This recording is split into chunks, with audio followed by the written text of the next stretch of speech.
Okay, hello everyone, I'm Harleen and my paper is titled In Search of Everyday City Life Studying the Municipal Experiences of Delhi Residents from 1880 to 1930. Now, I'll be quick and short with my presentation. And so before starting off with the sources, I would like to just discuss generally about what I am trying to see through these sources. So as the title itself suggests that I am trying to look at the everyday municipal life. Now why this topic? Because 19th and 20th century cities have always been studied through different kind of perspectives, like political perspectives, space, urban space, and social, cultural, economic, and all sort of aspects. But when it comes to municipal government, it's sometimes only restricted only to the financial and the taxation aspect, as if it had only those administrative purposes apart from playing an important role in the local life of people and how it was transforming the urban life in that sense in 19th and 20th century. So that's one thing. So, and through this paper, I will be only focusing on one particular municipal service, that is street lighting, and how these different sources which I am looking at, which are not the state records, like I have used the state records, but these are apart from the state records, and how they project voices of the different kind of groups and people living in the city. I'll begin with memoirs and novels and a contemporary history. That's my first section. To begin it with, I will just quote Walter Benjamin. I don't know how many of you have heard about his work known as the storyteller. In that he writes that the storyteller takes what he tells from experience, his own or that reported by others.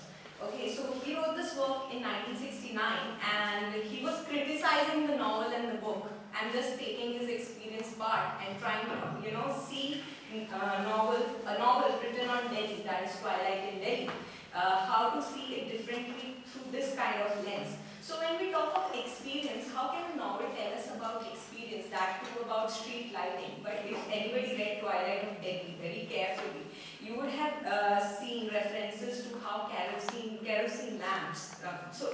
Just a bit of another clarification. Twilight in Delhi is focused on the period 1911 to 1917. Okay, and in this, I'm not concerned with the story. I'm just looking at how the author might have experienced or heard things around him in the colonial period about street lighting or lighting in general, and how he perceived it and incorporated it through his novel or through his work. So we often hear the author writing through the voices of characters in the novel about kerosene lamps, about the gas lighting which was prevalent in the city, how the lanes were dark at night, and there's this colonial imprint also of the notion of darkness and association with hygiene. Darkness meaning that it's kind of dirty, threatening, or unknown, or which is not hygienic. Those are the colonial fears which are also imprinted in these kind of works. And Margaret Purnell has labeled this kind of literature mostly as nostalgia work.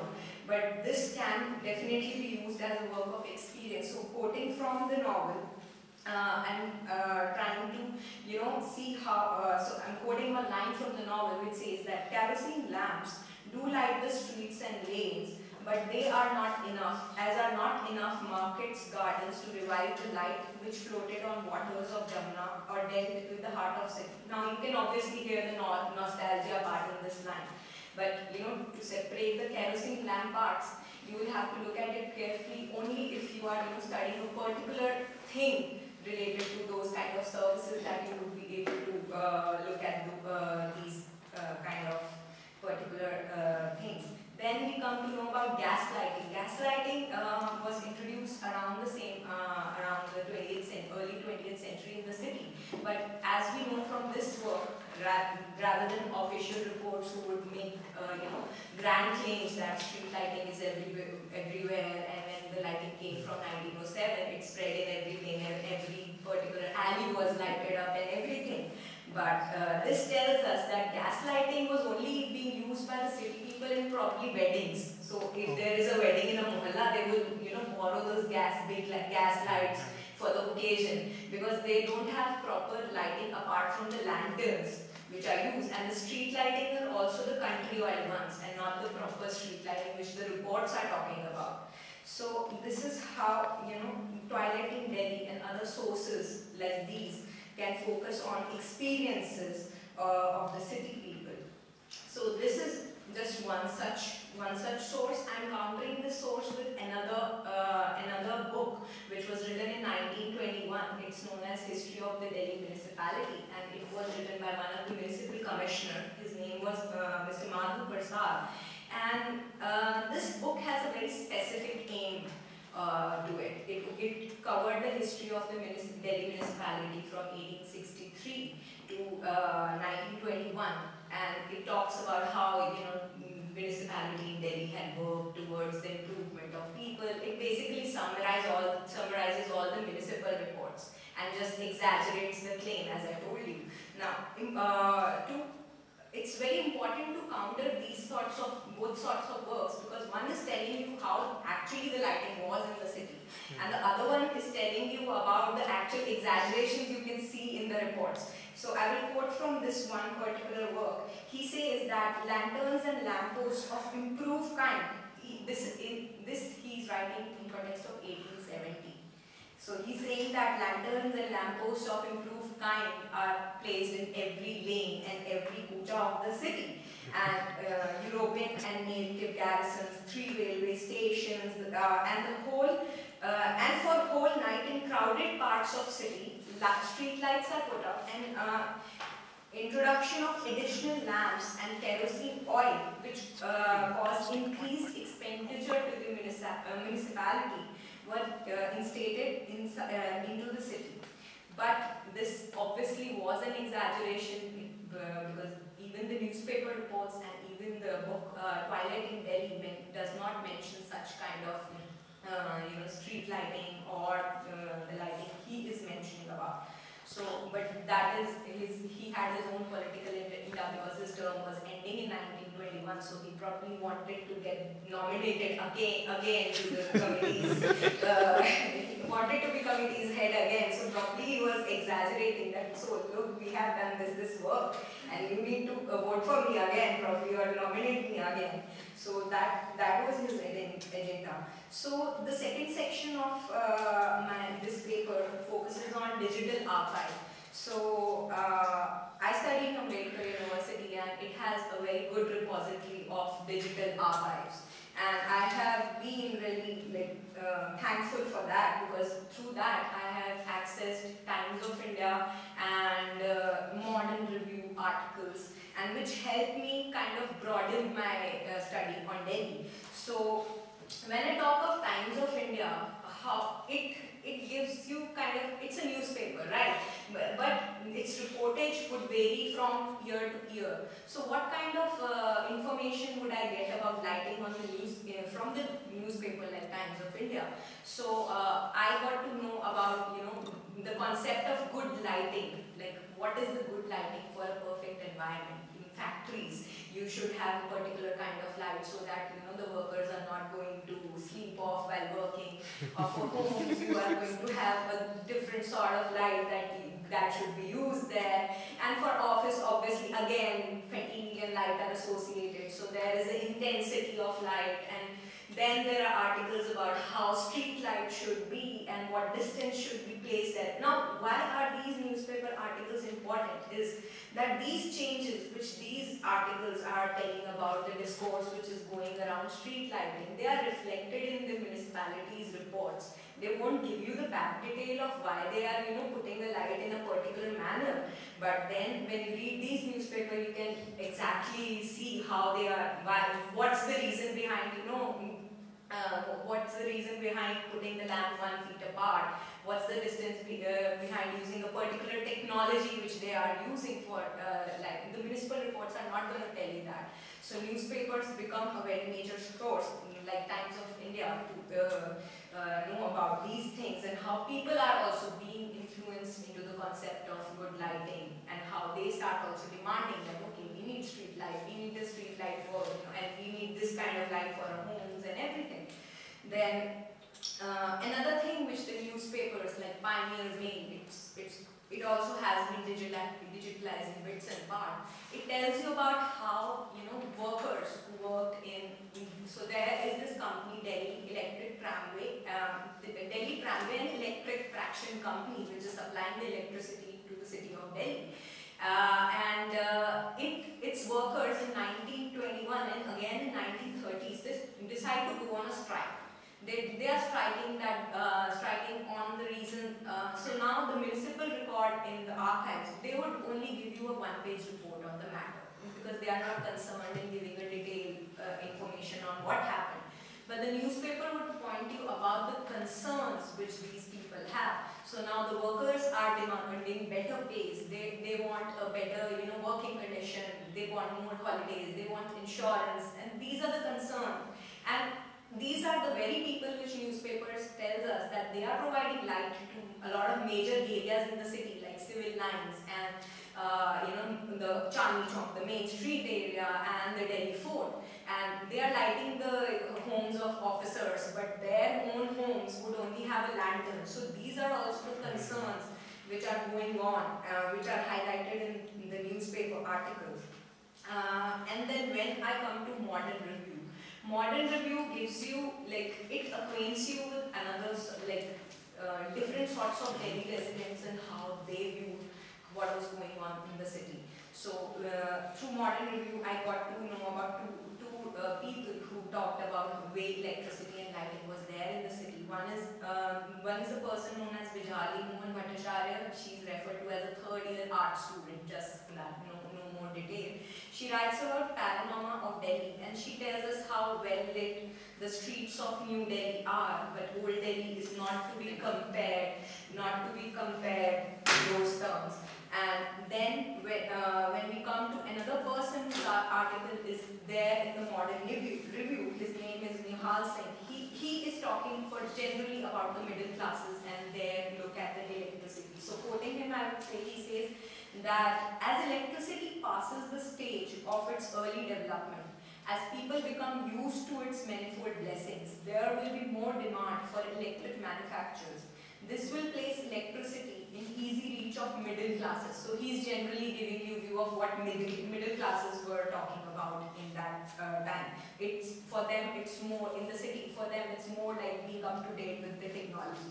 So they need the electric lights, because even the British officers are having those electric lights in their homes. So even the municipal officers, who were obviously the first ones to get electric light in their homes and shops.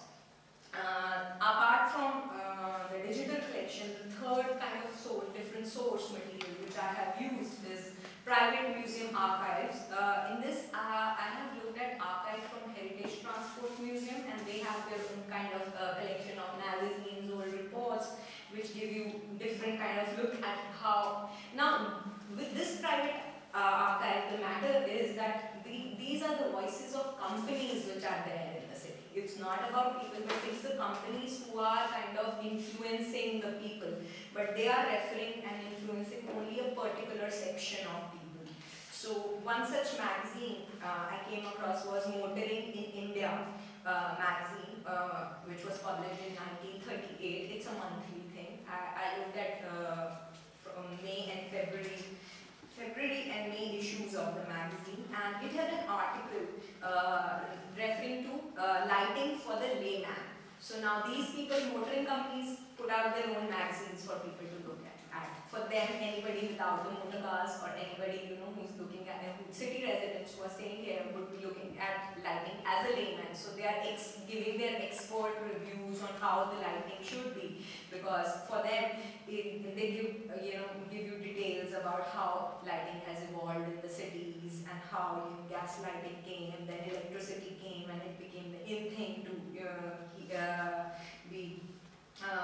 have. And then they quote one line. To quote one line from the article, it says, Now came these colored lights, which in their most improved form bid fair to play their part as the motorist's guardian angel by the night and by the part of the day, when the failing light of dusk renders his vision even more illusionary. So these magazines are mostly interested in talking to the motorists or people who have motor cars. Okay, and there was another sort of pamphlet of a general motor company. It gave you kind of a it gave suggestions to the municipality on how you should do what you should do with the street lighting. So in this pamphlet they give the municipality 3 reasons for street lighting, and they say undoubtedly its first aspect is for safety, so that there are no more accidents on the street. For the second part, they say it's important for the business activities, so the marketed areas should be lighted in the night so that business doesn't go down. And these changes we see in the municipal report when they say that, okay, Delhi Municipal report for the year 1915, they would say, okay, all the areas which have night markets are lit through and through so that the business doesn't go down. So these kind of suggestions are reflected in the Delhi Municipal report also. The third thing which they talk about, and which is the most important thing, and why this whole street lighting bit would be most important thing to discuss, was that intention was that in general nature which associated lighting with a sense of civic pride. Now it's a matter of civic pride that light should be better. Evidence of progressive spirit of the city and the attitude of civic administration. So it's showing the attitude of the municipality. If the street lighting is good, then you should pride about your work, what you have done in the city. So these kind of attitudinal suggestions and changes were imprinted both on the municipality as well as the city residents. So my whole point on discussing different type of sources was that I'm not negating, I'm not saying that the official files should not be used, but using these sources apart from the official records would give you more additional stories and probably help you connect why particular changes are taking place in the city and how city residents are voicing their concern through these reports. One thing which concerns me throughout these resources is that I'm not being able to find voices of women in it, because it's majority male dominated area and it keeps on talking about everything which is like the municipal commissioner, the workers who are there in the factories, and everybody working the male dominated world basically, but not the women who were also experiencing probably the same things. And another thing which I get to know is that when that's just about general public, that for them it was it's as shown in the newspaper reports, it was a matter of fascination. So in the newspaper report would say that a mob would collect around when in light the street lights are lit up, because for them it's something like it's kind of a magical thing, because they have never seen it before in there. So people would come out at night just to take a stroll and look at the lights being lit up for the first time and all those things. So hence these different, it's like a puzzle piece which you can put together and see the history of the city as a whole. So everyday life does matter in terms of history, and it's not just certain things which are being looked at. So thank you so much.